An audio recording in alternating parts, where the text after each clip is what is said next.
अब बात करते हैं आरएसएस यानी राष्ट्रीय स्वयंसेवक संघ की, जिसकी चर्चा भारत की राजनीति का अभिन्न अंग है। वैसे देखा जाए तो हर बार चुनावी रैलियों और बीजेपी पर सियासी विरोधियों के हमले में आरएसएस का नाम आता ही रहता है, लेकिन इस बार आरएसएस पर चर्चा की वजह है मोदी सरकार का वो आदेश जिसमें 58 साल पुराने फैसले को पलटा गया। दरअसल ये पूरा मामला कांग्रेस नेता जयराम रमेश के एक सोशल मीडिया पोस्ट से शुरू हुआ, जिसमें उन्होंने सरकारी आदेश की कॉपी और 58 साल पुराने आदेश की कॉपी दोनों को शेयर किया। जयराम रमेश के मुताबिक 9 जुलाई के इस आदेश में सरकारी कर्मचारियों के आरएसएस की गतिविधियों में भाग लेने के से संबंधित जानकारी दी गई है। आपको बताते हैं कि आदेश क्या है और उसके बाद जयराम रमेश के राजनीतिक आरोप, इस आदेश पर आरएसएस की प्रतिक्रिया और सरकार का पक्ष, सब देखना चाहिए आपको। साथ में आज सत्ता के न्यूज मित्रों को संघ की शक्ति वाला नंबर गेम भी दिखाएंगे, लेकिन पहले सरकार के आदेश पर फोकस करते हैं। 9 जुलाई 2024 को केंद्र सरकार की ओर से आदेश जारी किया गया। इसके अनुसार सरकारी कर्मचारी आरएसएस कार्यक्रम में शामिल हो सकते हैं।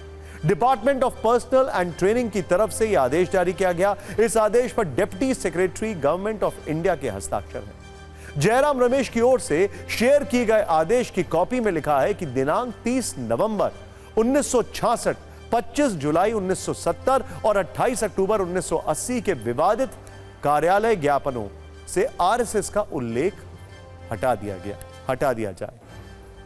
आपको जानकारी दे दें, सरकारी कर्मचारियों के आरएसएस से जुड़ने पर रोक लगाने का पहला आदेश 30 नवंबर 1966 में तत्कालीन इंदिरा गांधी सरकार की ओर से जारी किया गया था। उस समय केंद्र सरकार ने कहा था कि आरएसएस की वजह से कर्मचारियों की तटस्थता प्रभावित हो सकती है। यह संगठन धर्मनिरपेक्ष समाज के लिए अच्छा नहीं है।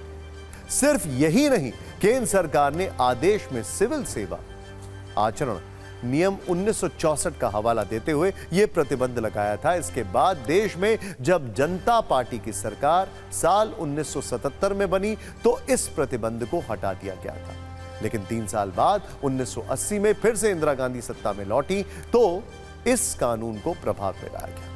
उस वक्त से अब तक यह कानून सभी कर्मचारियों पर लागू था। अब 58 साल बाद मोदी सरकार ने आरएसएस से जुड़ा यह प्रतिबंध हटाया। सरकार के इस फैसले का आरएसएस ने स्वागत किया है। राष्ट्रीय स्वयंसेवक संघ के अखिल भारतीय प्रचार प्रमुख सुनील अंबेकर ने कहा है कि सरकार का निर्णय समुचित है। उन्होंने यह भी कहा है कि यह लोकतांत्रिक व्यवस्था को पुष्ट करने वाला आदेश है। हालांकि कांग्रेस नेता जयराम रमेश ने आरएसएस के बहाने सरकार पर कटाक्ष करते हुए कहा कि आरएसएस की गतिविधियों में सरकारी कर्मचारियों के जाने पर प्रतिबंध का निर्णय सही था और यह अटल बिहारी वाजपेयी के कार्यकाल के दौरान भी लागू था।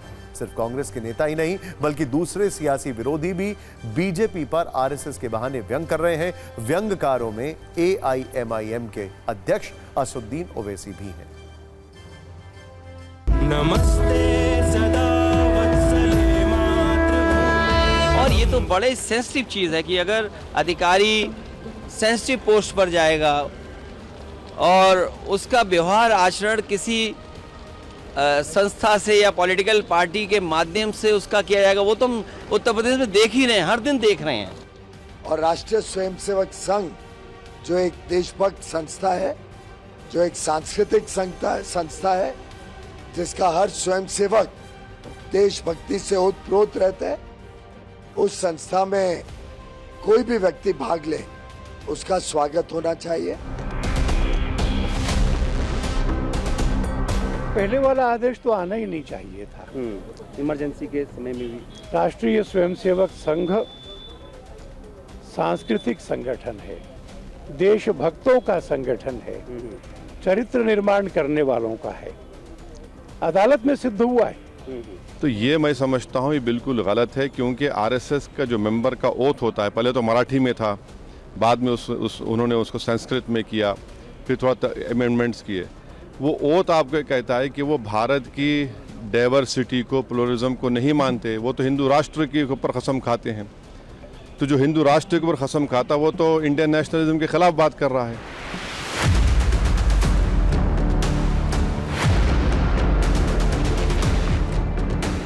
दशकों पहले कांग्रेस द्वारा लगाया गया प्रतिबंध असंवैधानिक, अलोकतांत्रिक, गैर कानूनी था। अब बैन उठाना स्वागत योग्य कदम है। नरेंद्र मोदी जी की सरकार 10 साल से ये रूल को बदला नहीं, तो अब क्यों बदल रहे हैं? इसका मतलब क्या है कि सरकारी लोग को कुछ और लॉयल्टी के साथ काम करना है या सिर्फ देश के लिए काम करना है? मंगले पुण्य भूमे त्वदर्थे महामंगले पुण्य भूमे। देखिए, संघ जो है वो सांस्कृतिक संगठन नहीं है, ये सब बहुत बड़ा झूठ है। संघ जो है, आरएसएस जो है वो पूरे भारतीय जनता पार्टी की जो उसकी रणनीति होती है, उसकी जो प्लानिंग होती है, सब उनके मुख्यालय में होती है। कि ये बहुत ही स्वागत योग्य कदम है। आरएसएस एक सांस्कृतिक सामाजिक संस्था है। इस देश में नैतिकता से परिपूर्ण नागरिक बने, देशभक्त नागरिक बने, उसका कोई स्कूल नहीं है। अगर कोई है तो उसका नाम है राष्ट्रीय स्वयंसेवक संघ। कैमरे की हाइट नीचे। संघ की स्थापना 27 सितंबर 1925 को विजयदशमी के दिन की गई थी। संघ का सफर लगभग 99 साल का हो चुका है। इस सफर के दौरान आरएसएस ने कई उतार चढ़ाव देखे। एक दौर वो भी था जब सरकार ने आरएसएस पर प्रतिबंध लगाया था। आपको संघ पर प्रतिबंध की जो कहानी हम बताने वाले हैं वो सरकारी कर्मचारियों से जुड़े आदेश से अलग है। ये वो प्रतिबंध है जो पूरे देश में आरएसएस पर लगाया गया था, और वो भी 3 बार। यह कहानी तब की है जब देश को आजादी मिले 1 साल भी नहीं हुआ था। 30 जनवरी 1948 को महात्मा गांधी की हत्या के बाद संघ पर प्रतिबंध लगा दिया गया था। 18 महीने तक संघ पर प्रतिबंध लगा रहा। यह प्रतिबंध 11 जुलाई 1949 को उस वक्त हटा जब देश के तत्कालीन गृह मंत्री सरदार वल्लभ भाई पटेल की शर्तें तत्कालीन संघ प्रमुख माधव राव सदाशिव गोलवरकर ने मान ली थी। यह प्रतिबंध इन शर्तों के साथ हटा कि संघ अपना संविधान बनाए और उसे प्रकाशित करे, जिसमें संगठन के चुनाव की खास अहमियत होगी और लोकतांत्रिक व्यवस्था के तहत संगठन का चुनाव होगा। इसके साथ ही आरएसएस देश की राजनीतिक गतिविधियों से पूरी तरह से दूरी बनाकर रखेगा। आरएसएस पर दूसरी बार प्रतिबंध इमरजेंसी के दौर में लगा। इंदिरा गांधी ने साल 1975 में जब देश में इमरजेंसी लगाई तो आरएसएस ने इसका विरोध किया था। इसके चलते संघ के लोगों को बड़ी संख्या में जेल जाना पड़ा। इस दौरान संघ पर 2 साल तक पाबंदी लगी रही। इमरजेंसी के बाद जब चुनाव की घोषणा हुई तो जनसंघ का जनता पार्टी में विलय हो गया। इसके बाद साल 1977 में जनता पार्टी सत्ता में आई, तब जाकर संघ पर लगा प्रतिबंध हटाया गया। आरएसएस पर तीसरी बार प्रतिबंध 1992 में लगा।